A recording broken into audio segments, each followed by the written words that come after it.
Hello everybody, I am here in the wonderful city of Branson, Missouri, and I've got two choices on what I could do next. I could go over here and throw some money away at the psychic, or I could go throw some money at the Titanic. Yeah, it's a no-brainer. I don't need a psychic to tell me that the next place I'm gonna go is the Titanic. Are you ready to go back, Rose? Let's go back to Titanic. Okay, so here we are inside the Titanic Museum, and unfortunately, they would not allow us to take video inside, which just isn't that much fun. But hey, at least I can show you some of these pictures, and so you can at least get an idea of what it was like inside. Now, once you walk in, they will tell you that you cannot take video, and you can't take any pictures on the first floor. Wasn't really sure exactly why that was. I didn't notice any particular artifacts on the first floor that were any different as far as detail or anything like that than what you see on the second floor. But they have their rules, so we got to follow those rules. There's some neat interactive sections of the museum. I like this particular with the mirrors. They make it look like you're looking down the hallway of the first class section. That was pretty cool. And they have a lot of memorials to the individuals that were lost at sea because of the sinking of the Titanic. 135 children on the Titanic, and so the museum honors them. And you'll see later there's a section at the end where it talks about all the people who survived and those who passed on. This is a little section of the museum that talks about the musicians, has a little display for each of them, and this classic mini baby grand piano. I think that's what it was. And so you got these pictures of these individuals. Lots of pictures and, documents, some dishes. They even have a copy of a couple of the menus and, one of the deck chairs that was recovered. A lot of different things that you can see in this museum. And some things are, of course, replicas, and then some things are actual items that they actually recovered.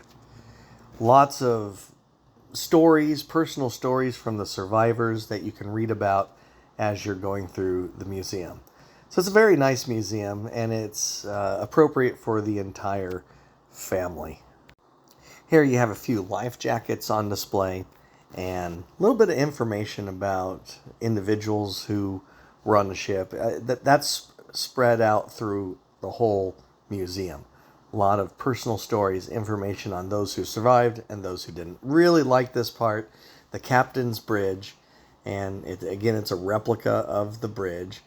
Obviously, it's not going to be exact 100% because you are in a museum, but it is just neat to be able to go in and get a sense of what that was like, And then, of course, there's some interactive sections as well, like this watertight door indicator panel, and it tells you a little bit about, how it was designed and the design flaws that were present that eventually led to the ship sinking. And you got this picture of the crew, including the captain. Not the whole crew, but a good section of the crew, the officers and such.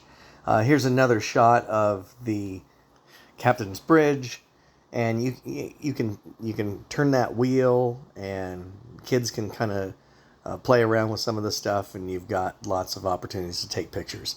I went during a later part of the day. It was kind of in the evening, so it wasn't very crowded. That was a good time to go. Now, it wasn't completely empty, but it was a lot less crowded than I would imagine it is during the day. So that was a very good time to go. And they're open until 9 p.m. So you've got plenty of time. If you want to go in the evening, you want to go after dinner, you could go ahead and do that.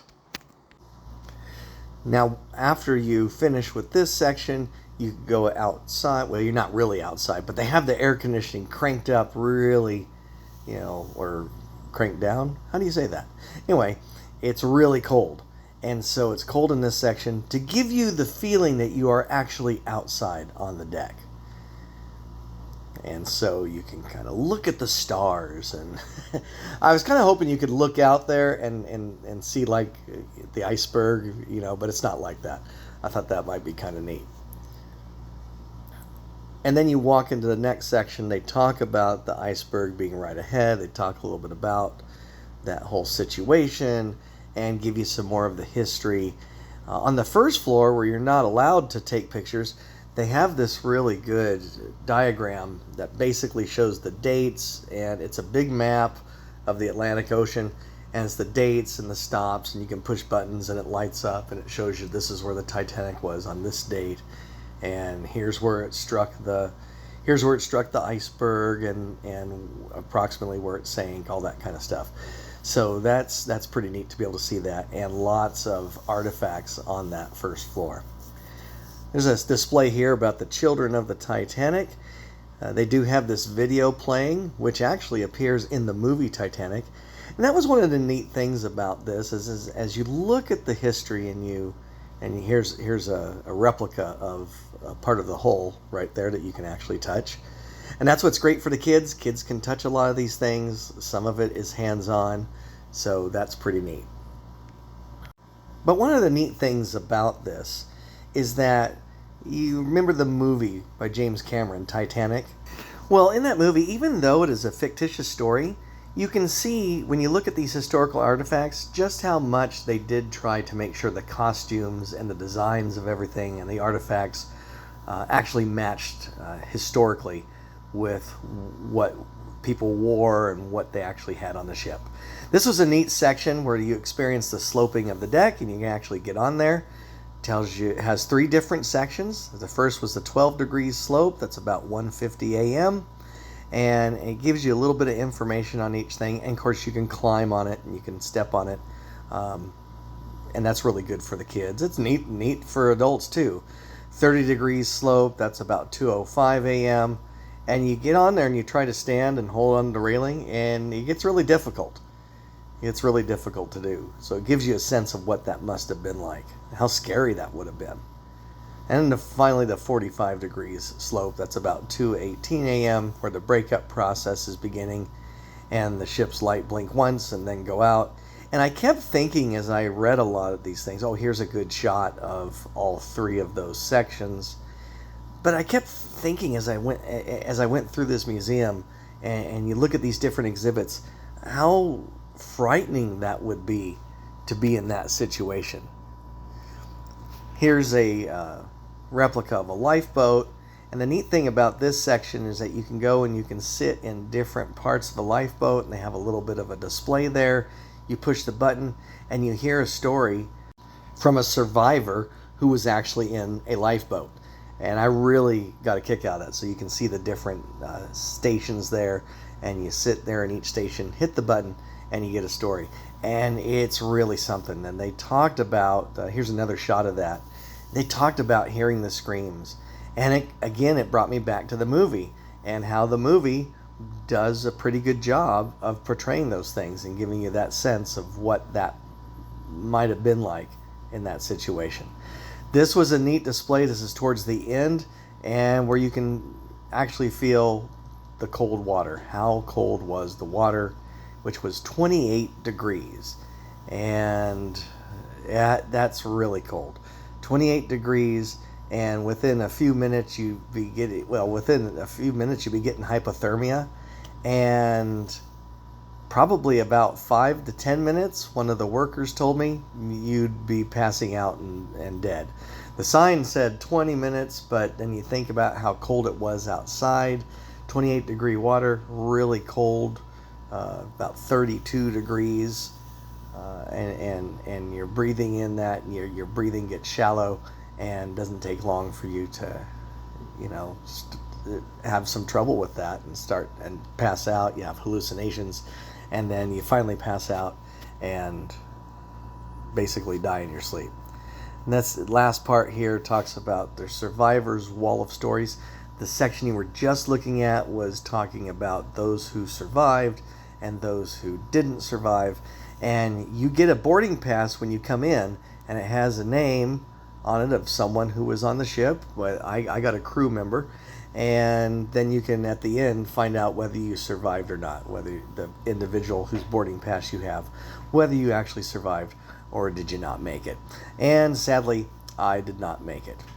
Here's a little display right before you go into the grand staircase, the very end of this, and it talks about the youngest child on the Titanic, who was the last living Titanic survivor. Another little display on the lifeboats. The thing that they talk about in the movie about how the lifeboats were being released and lowered without full capacity. They were designed to hold about 65 people, but they were being lowered into the water with, not even half that. Just a sad, tragic event. A lot of things went wrong with that. So you got a lot of neat artifacts here, and then the last part of the self-guided tour is this replica to scale, accurately scaled replica of that grand staircase. And you might remember in the movie, the water comes crashing through that top dome there. And this is just an incredible piece of architecture to behold. It was really something, and really give you that sense of what that must have been like to be on the ship. So I wanted to include some pictures there. And then the last thing that we have here, everyone who works there, I should have gotten a picture of one of the young men. I only got a picture of one of the young ladies.